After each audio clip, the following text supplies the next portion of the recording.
kono o tan beggimo toon kono o ƴaññaani hay gootum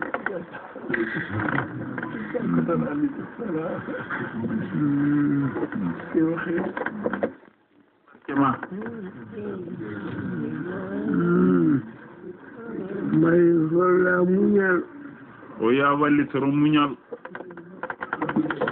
so neɗɗo dañi dowla o so neɗɗo dañi dowla ɓeɗe ngara o ƴoƴɓe ngara heen fuyɓe ngara fuyɓe ngara heen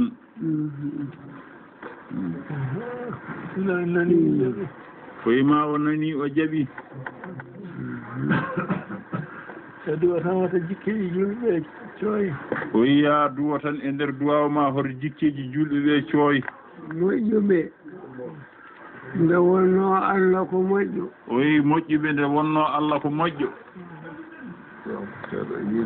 o muñ Allah ko muñƴo o wi ya muñ Allah ko muñƴo aduna o wi aduna Allah muñi aduna o wi Allah de muñani aduna o muñani lakara o muñaniri ɗumen laakara o muñani laakara o muñi koye aduna Allah muñi koye aduna kono muñani laakara Allahu akbar o waɗi ɗum o wi ko waɗi Allah muñji e aduna muñani laakara inni Allah yi ini kabalami sani kabilan samande bi nuri anoram kullar wadi Muhammad o wi Allah itti e nder annore muɗum tamti wi e nder kum fa yakun muɗum ndeɗo tamande nde tammi laata ko Muhammadu sallallahu alaihi wa sallam o ƴeewi annore nde o ƴeewi annore nde o tamno nde kanko Allah o tagi arsi o tagi heen al arsi o ƴeewi arsi o ƴeewi al arsi yaltini kursiyu yaltini kursiyu o ƴeewi kursiyu o ƴeewi kursiyu yaltini nguufa yaltini nguufa yaltini cuurki nguufa ka o wi nguufa ka harɗo fun woni asaɓe woni leydi harɗo fun balɗo fun sayi hun madamun tadir amin sijjin woni leyɗele o woni leyɗele ɗe jeeɗiɗi curki ndiyam ɗam o wi curki ndiyam ɗam o ƴeewi hay sun kay sun mawun muɗilu harfun harfotun illeyina woni asmanuji jeeɗiɗi ɗi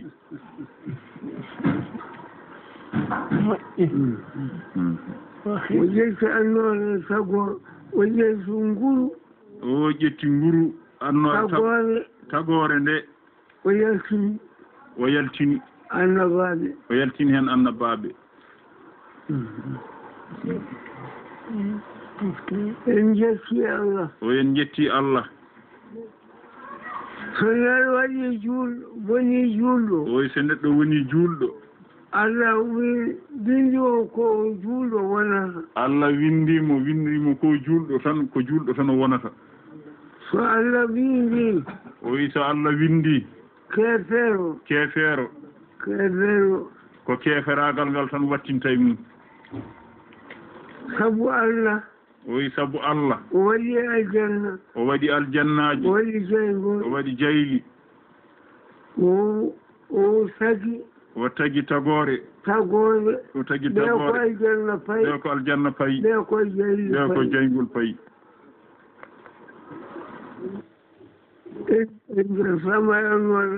o wi enen en jetti Allah en jeyama e annore annabi alhamdulillahi rabbil alamin o en jetti Allah en jeyama e annore annabi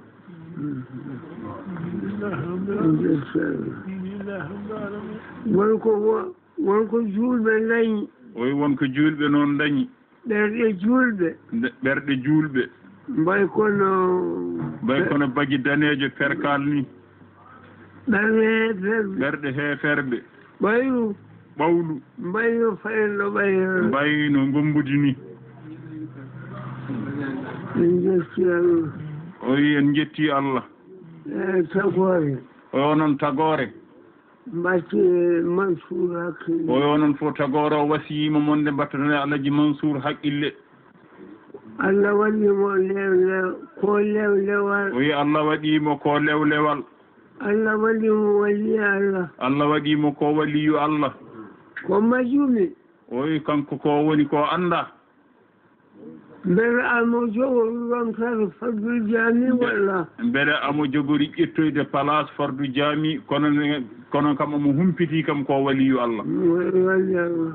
Waliyu Allah sa duyima tan o heɓat fardu jami. Fardu jami weeɓani. Fardu jami weeɓani kono sa duyima o heɓat. Sa defima waɗi hen duwaw ma tan foof Allah ɗum tintuma. Yo defono min ɗum. Ceerno wi kadi ya defono ɗum. Mi defanima julɗo fof. o defanima julɗo fof. Mo Allah hoddiri fof. Mo Allah hoddiri fof. ƴetta. Mo Allah hoddirani. Mo Allah hoddirani. Sooya. Yo ñaanomi Allah dandumin e soyoɓe. O wi amo ñaagui nde duwataɗa yo Allah dandumin e soyoɓe. Amin. Amin.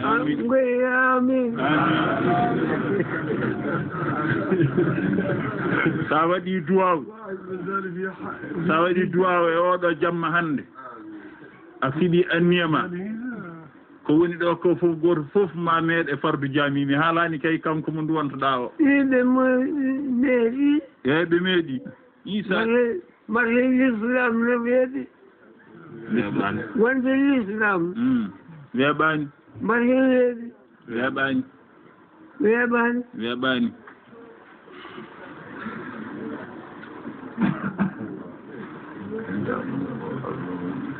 Mbeɗa ñaagima koolondiren. O wiyamo ñaagui yon koolondir. Min koolondira. Eyyi. O hooloma kooloɗamo. Nde hulɓini kam. o wi ɗum noon hulɓinimamo. A jonaki yay. A joni mi hoolakimo. o wi amo huuli beele ha joni o hoolakima. min mbiya mbeɗa hoolimo. o wi kanko amo hoolima.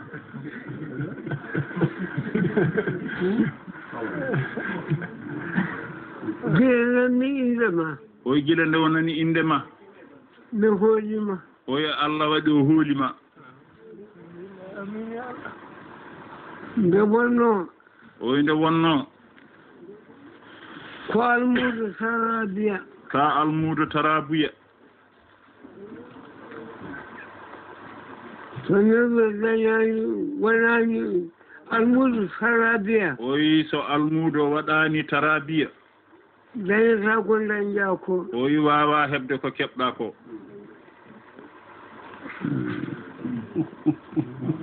tarabiya Allah. o wi tarabiya Allah. tarabiya tagore. Tarabiya tagore. tagore fittandu mum. e tarabiya fittandu mum. e gite mum. e tarabiya gite mum. e noppi mum. e tarabiya noppi mum. ɗum je woni tarabiya. o wi ko ɗum woni tarabiya.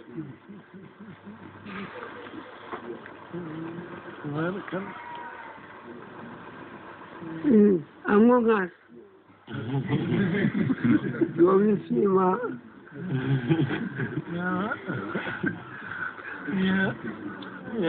mi yettu Allah tan. o wima o yettu Allah tan. mi nonani. ko ŋoŋani haydara. woni koye heɗade mo. o woni tan koye heɗade ma. e moƴƴinde jorto. e moƴƴinde jorto. yurmorede saabu Allah e nelaɗo. e yurmorede saabu Allah e nelaɗo mum. e barkeji mabɓe. e barkeji moɗon. e jikkeji coyata. nde jikkeji mon coyata. ɗum tan deññimo. alhamdulillahi. ɓe ƴettore godani Allah. neɗɗo wawa wadde hoore mum. o wi neɗɗo wawa wadde hoore mum. ko Allah tagata neɗɗo. ko Allah o tagata neɗɗo. e nder no annore mum. e nder annore mum. wiye won. wiye annore nde won ni no jiɗirmi.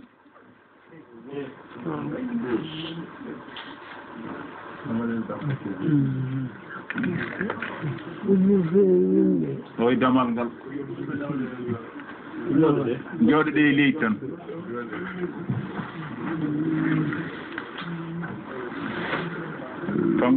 kanko ceerno noon ko kaalannomami ko eyi jiidon son jiidino wiruno ni a yalti calmodira e koreji makko tagore nde o ardi nde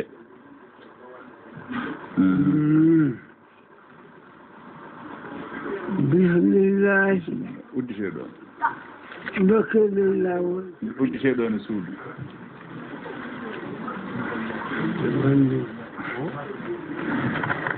maɗum gandi ɗum sago eɓe ganda ka sagal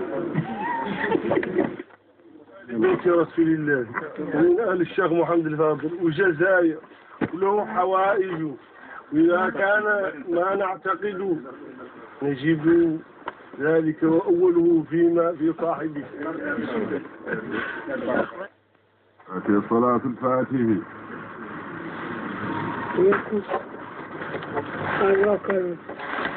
وسكتي صلاة الفاتحة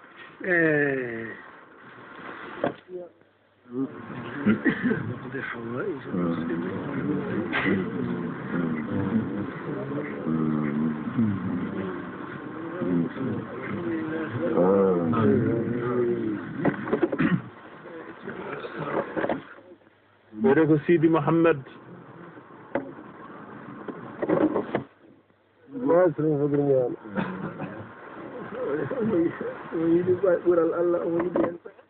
haajuji makko ولي فيه اعتقاد ويو waddo tan ko fimde mo jogi fimde إذا الآن نعلم أن عباد الله الصالحين لا يقاس بهذا ولكن تعييره ما نعلم أنه لا يقاس بما أقول الآن ولكن هذا ترق نحب أن يقف في الدعاء إلينا جميعا وأولها الإمام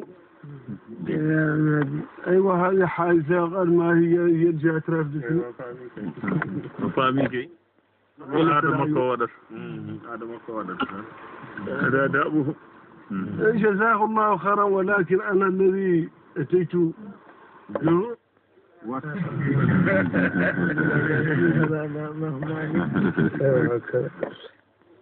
خاولتهم وأصحبتهم وتركوا أهلي تركوني لهم وهم صلاحا ينبغي أن يلتفتوا على ذلك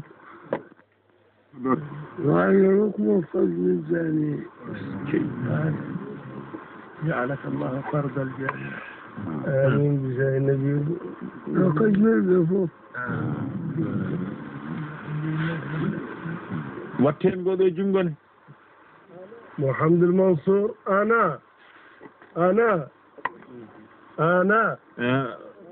تكلم لا نتكلم على نفسي دونه حينما وقفت مواجهة رسول الله وحينما جعلت وجهي على الكعبة تذكرته قبل كل أهلي لأني أحببته لله ويكو حالتي هور مكو كو فوف واردين هنا محمد المنصور بالله لا لغير ذلك oyi wona ko wayliti ɗum ko haali ko ɗum tan o haaldi ɗum ko sabu Allah mbimi o gaajorako haalam mi ceerno Mansour o haalta penandi لأنك لا تمازح في كلامك ولا تقول إلا حقا إن شاء الله يعرفون ذلك إن شاء الله ونعلم أنه ولي بسم الله الرحمن الرحيم أول ما نجد فيه المراد نقف هذه الوقفة نقف بيت الله الحرام زيارة الرسول في هذه السنة affaire place o أن ذلك كله يصلح waɗen anniye maɗa e Alhaji Mansour affaire place o اللهم إنا نسألك بالمقدور المقبول الذي كان بينك والنون يا الله كن يا الله كن يا بخمدون يا جنجون يا فايدون يا سعيد كن فأول بينك والنون أمر إذا ناسا أن يقول له كن فيكون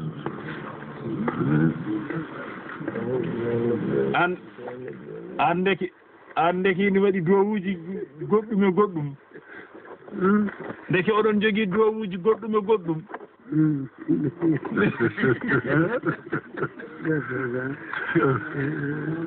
ndeke on waɗi lobugel gasata أحب زيارة الرسول نطوف بيت الله الحرام في هذه الوقفة مع أننا بعد ليس عندنا إلا فضله وذلك لا ينفذ مامون ولا نريد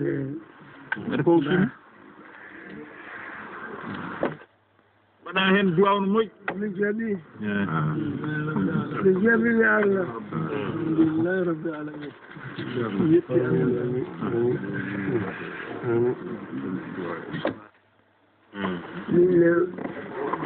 Devanda me akundana. Oyo jaɓi mo noon ton. An say ay yiga hango orma.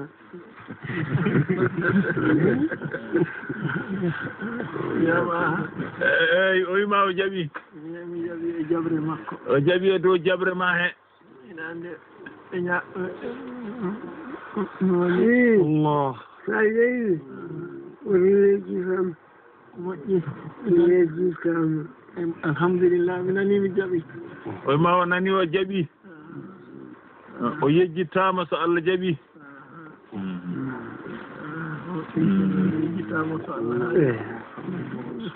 wallu mo noon dongal ngal ne teddi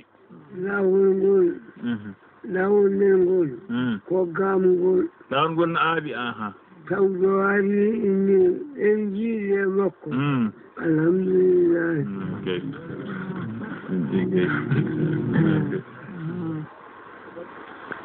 defonomo tan dongal ngal rondi ngal ne teddi min koye woni bone eyi an ne heƴayma ala a waɗi fiire ha selli ka jingo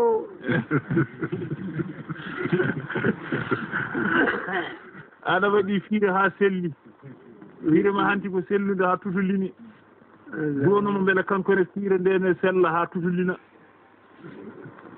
yallah hokkumo julde balɗe amin yo allah ɓeydo wotande musna Allah ɓeydo balɗe ɗe yallah walle e muñal لا أقول إلا ما قال الإمام الشافعي حب الصالحين ولست منهم وأرجو منهم الشفاعة garnan wutte so tawi a weccanmo wutte mbesraku tati mbecca wutteji tati wutteji tati karkanuji noon perkaluji o wiya wecci wutteji tati perkaluji wuydi yoyde gaddanamo ko gaddana o wiya weccanmo wutteji tati perkaluji gaddanamo mi yiɗa mbasan o yiɗa mbasan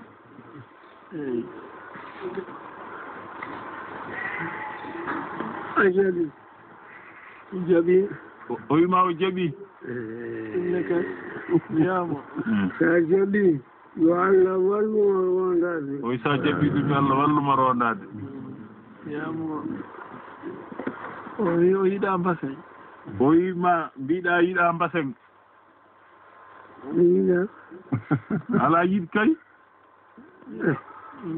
perkal ala toon min de tawi wuttamne hen ko mbasen wonat aɗa yiɗi rokkude amen limce koye dawatta ko mbasanuji tawi tan wuttamne hen min ko mbasen wonata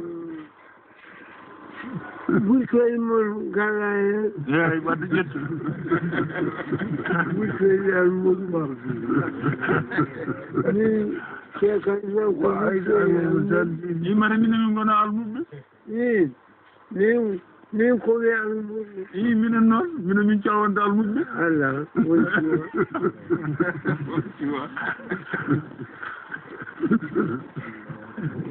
o yiɗi ko weccandema wutte joɗɗo so yii wiye ko o ko Alaji Mansour weccani ɗum ceerno Mamma